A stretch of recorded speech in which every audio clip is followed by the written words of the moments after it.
अस्सलाम वालेकुम वरहमतुल्लाहि वबरकातुहू। दोस्तों, उम्मीद है आप ठीक होंगे, खैरियत से होंगे। तो जैसा एक सिलसिला शुरू हो चुका है फ़ज़ाइल कुरान में से कि इसके चंद आदाब हमने थोड़ी देर पहले बयान किए थे और आज चंद आदाब मज़ीद पढ़ेंगे इंशाअल्लाह।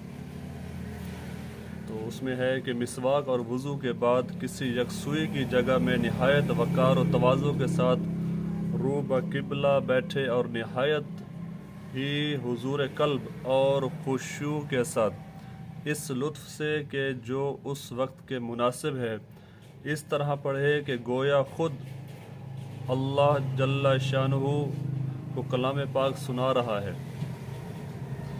अगर वो मानी समझता है तो तदब्बर और तफक्कुर के साथ आयात वादा रहमत पर दुआ मग़फ़िरत और रहमत मांगे और आयात अज़ाब व वईद पर अल्लाह से पनाह मांगे। इसके सिवा कोई भी चारा साज नहीं। आयात तंज़िया व तक़द्दुस पर सुबहान अल्लाह कहे और अज़ खुद तिलावत में रोना ना आए तो बातकल्लुफ़ रोने की सही करे। किसी शायर ने क्या खूब कहा है तर्जमे में कि किसी आशिक के लिए सबसे ज़्यादा लज्जत की हालत यह है कि महबूब से इसका गिला हो रहा हो, इस तरह की आँखों से बारिश हो। बस अगर याद करना मकसूद ना हो तो पढ़ने में जल्दी ना करे। कलाम पाक को रहल या तकिया या किसी ऊंची जगह पर रखे। तिलावत के दरमियान में किसी से कलाम न करे।